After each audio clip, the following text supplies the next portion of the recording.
Today, we will be discussing the problem partition with the given sum.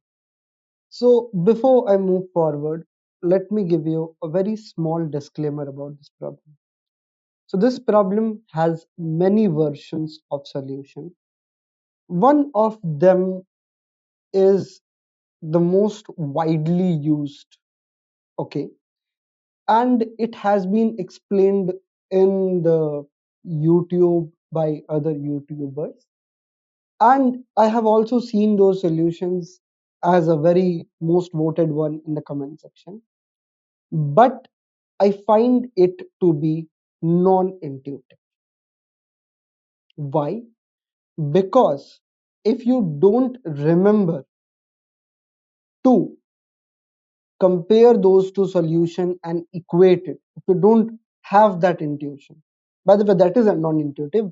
To be honest, you need to mug up your brain that I need to remember, or you need to be really good at that point. Like you need to be very good at problem solving to get that intuition by yourself.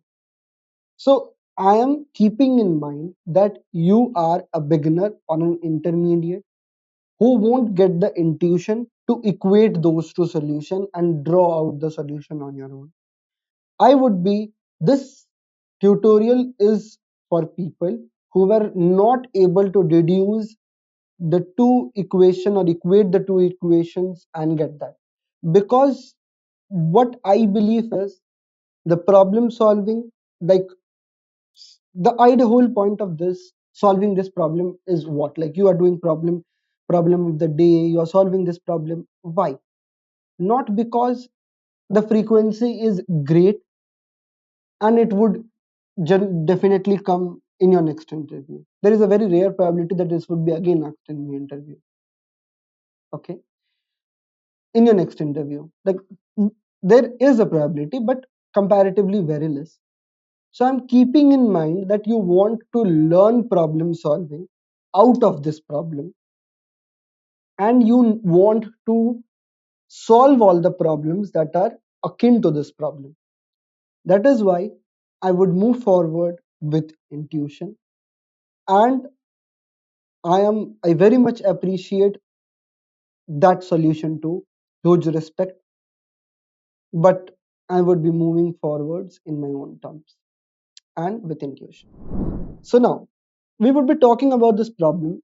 In this problem, you are given an array and you need to partition. You are given an array and you need to partition it in two subsets. That is subset 1 and subset 2. And you can't leave any element. And the difference of the sum, that is, let's say for subset 1, the sum of the elements in subset 1 is s1 and the sum of the elements in subset 2 is s2. The difference of that is equal to the given difference, that is d. For instance, let us see the very first one, and you need to count how many subsets you can build like this where the difference is t. So, for instance, let us just take out the very first example, that is 5, 2, and 6, 4. And the given difference here is 3. Now, if you see this, then if I partition 6 plus 4 and if I partition if I partition this array, if I partition this array, if I partition this array to 5 and 2 and here 6 and 4, remember that subsets doesn't really mean that the element should be contiguous. We can select, like if I say so, if I want to explain, 5 and 4 is also a subset as well as 5 and 2 is also a subset. Okay, elements should be taken in the order they appear. So elements needs to be taken out of that, and it can be in any order, it can be contiguous, it can be non, doesn't matter. So now if you observe, if I have the sum of this is 7 and this is 10, and the difference of them is equal to 3. If I just keep 6 and 4 and 5 and 2, that's it. So this is the only subset pair which gives out this difference. That is why the answer to this is 1. We want S1 plus S2. So if I just add S1 and S2, it would be equal to the sum, and this is easy. So this can be easily said that if I talk about S1 is equal to sum minus S2. Like the other half would be the remaining part. This is by equation. And if I just say you that, let's say this is me and my sister. So if I, let's say there are 6 pieces of the cake. Okay, there are 6 pieces of a cake. So let's say I bought home a cake and there are 6 pieces to it. So if she ate up 2 pieces and we are just me and she would eat them. So if she ate 2 pieces, I would be left with 4 pieces. If she ate up 3 pieces, I would be left with 3 pieces. So this is a very easy and intuitive approach that the leftover sum, like if we have S1, then the value of S2 would be whatever is remaining from the whole sum. Why? Because we need to include every element in either of the subsets. So same idea, we would do it here. So what we would do is, we know that S1 plus S2 would be definitely equal to sum, because we need to take every element either in S1 or S2. So what we can do is, we can find all possible values of S1. We can find all possible values of S1. What do I mean by that? I mean, if I have 1, 2, 3, then I can select just one, then the sum would be 1. I can select just 1 and 2, the sum would be 3. I can select just 1 and 3, the sum would be 4. I can select just all the elements and the sum would be 6. And if I talk about the other half, then if I select 1, the sum of this is 6. So the other half would be 5. The other half of this would be 2. The other half of this would be 0. The other half of this would be 3.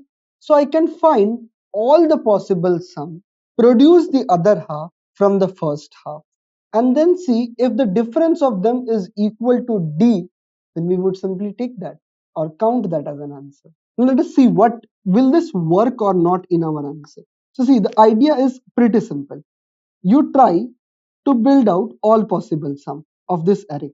So if I start doing that, if I select, I can select 5, I can select 5, 2, I can select 5, 2, I can select 5, 6. So let's start with just selecting one element. So I can select 5, I can select 2, I can select 6, I can select 4. If I just select one element.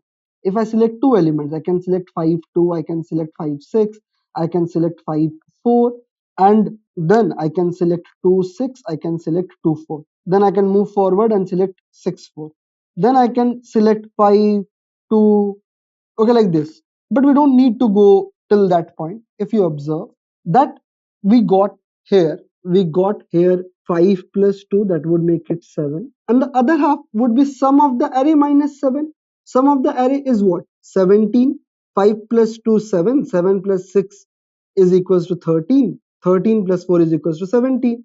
So the other half would be definitely be 10. Now if the difference of them is equals to 3, I would count this as an answer, and there would be no other pair which would produce this difference. So I can try to find all possible subsets, and the remaining one, because we need to divide it on just 2, the remaining one would be the other half, and the difference of them would be this. Now the question is find possible subset sum, which make this a proper standard question, a very proper variation of a standard question. Even if you have not solved it, I would give you where from to get the intuition of even this problem.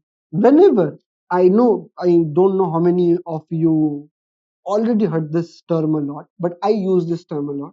Whenever you see or conclude that you need to do all possible most of the time can only be conquered through an algorithm known as recursion. And how do we solve using recursion?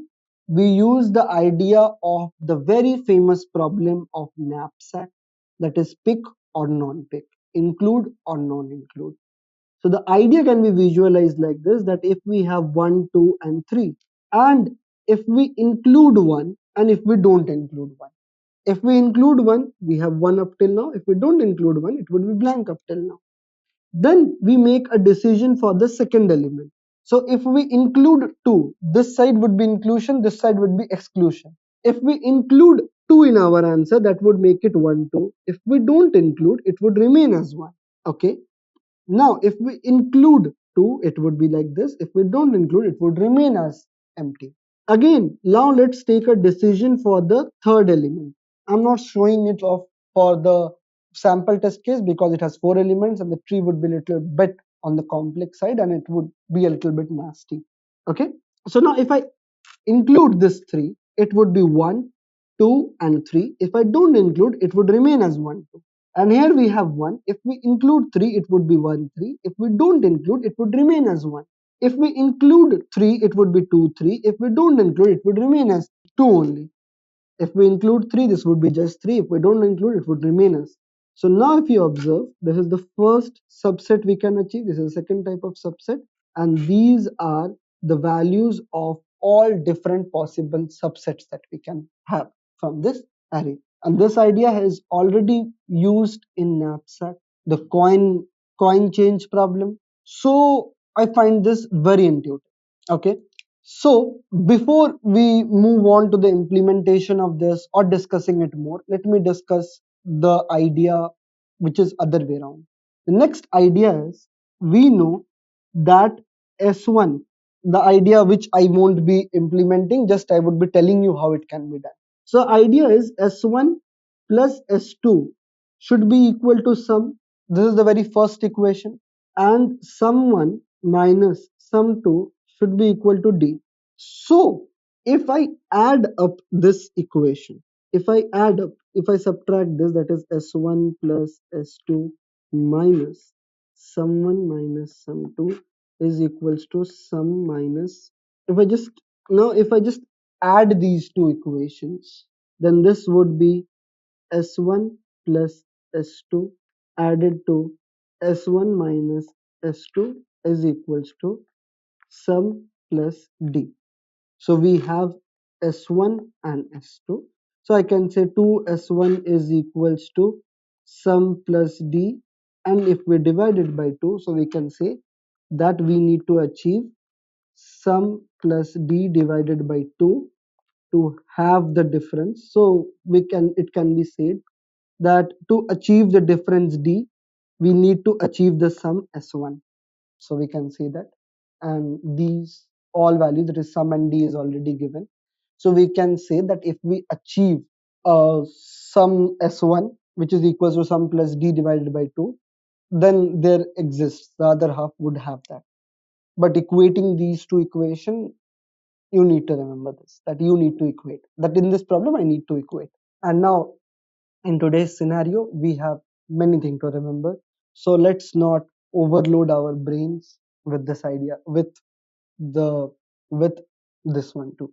Now to implement this, what we can really do is we can start off with the zero sum, and then at each point we can have this and this, either we pick this or we don't pick.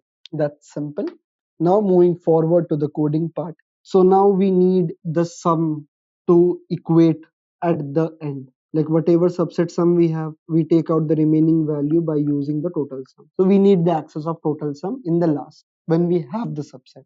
That is why I declared that in the global space, and we would be needing modulo again and again so that I don't miss the value of 10 to the power 9 plus 7 every time. So I made a variable to do that. Now the idea is that first we calculate the sum of the given array.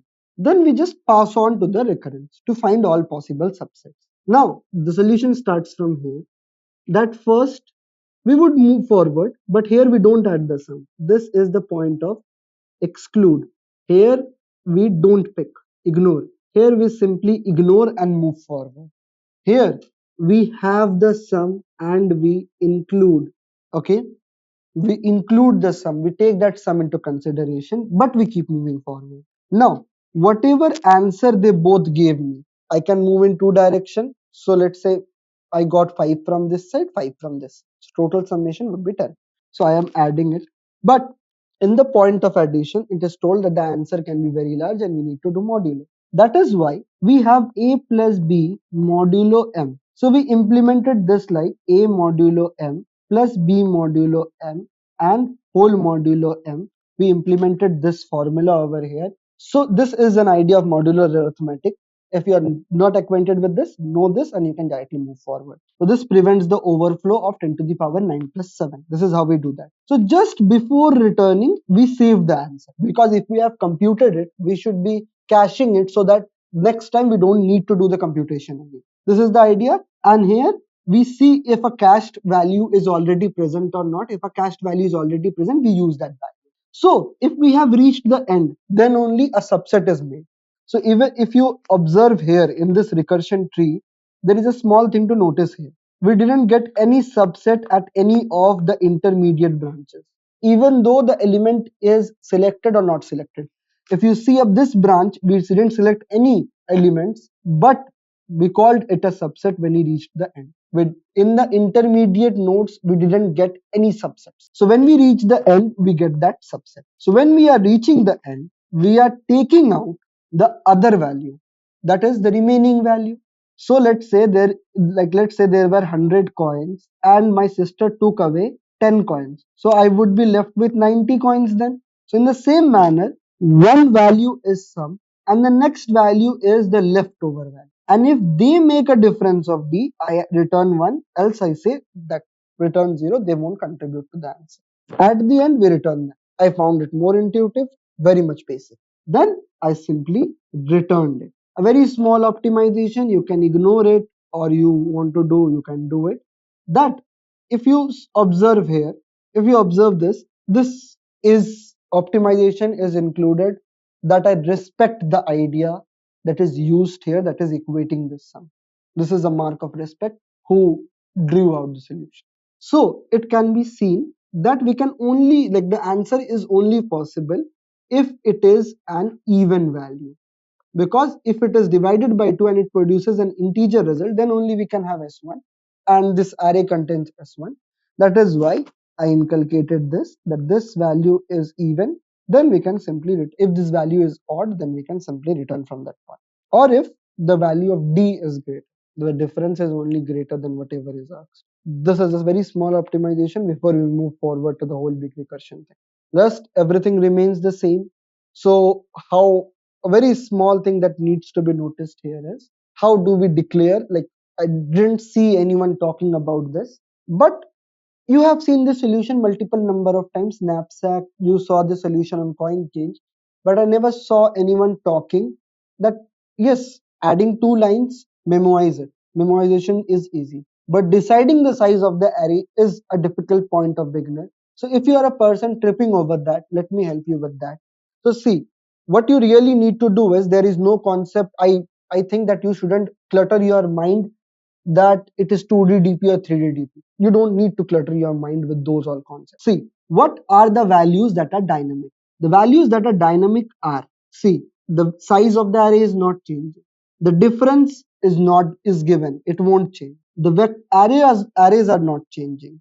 But I is changing and we are moving forward. Just mark this up. The sum is also changing because we are adding elements at each step, and this can be seen by this step. See, both are changing. So that is why that changing values. The DP array, this is the memorization part. So DP array can be left aside. So how many values we have that is changing? Keep a note of that. Now, what is the range of I that we can move forward? So we started off with the very first index and we go till the point of nth minus 1 index. And when nth index, we just hit the base case. So I know that the value of I would lie from I to n minus 1. And the value of sum can at a max be the sum of the array. So sum of the array. So the idea is that we just need to have a 2D array, because there are two values. 2D array of, because we need the access of n minus 1 index, so we need an array of n. We need the access of sum index, so we need an array of sum plus 1. So we need an array of n cross sum plus 1. That is how we do that. So that is why I declare n plus 1 and sum plus 1 with everything as minus 1. Just add. So the simple, what you can do is just add plus 5 to everything. Now whatever is your solution, this this constant space won't hamper your solution. But even if your solution is one based indexing or zero based indexing, you don't need to think even for a sec. Just do that. See the range, add 5, declare an array of. Okay, make DSA as easy as possible, because DSA is not the only metrics that is analyzed in an interview in today's scenario. So this was the solution. Now let us see if the solution would pass or not.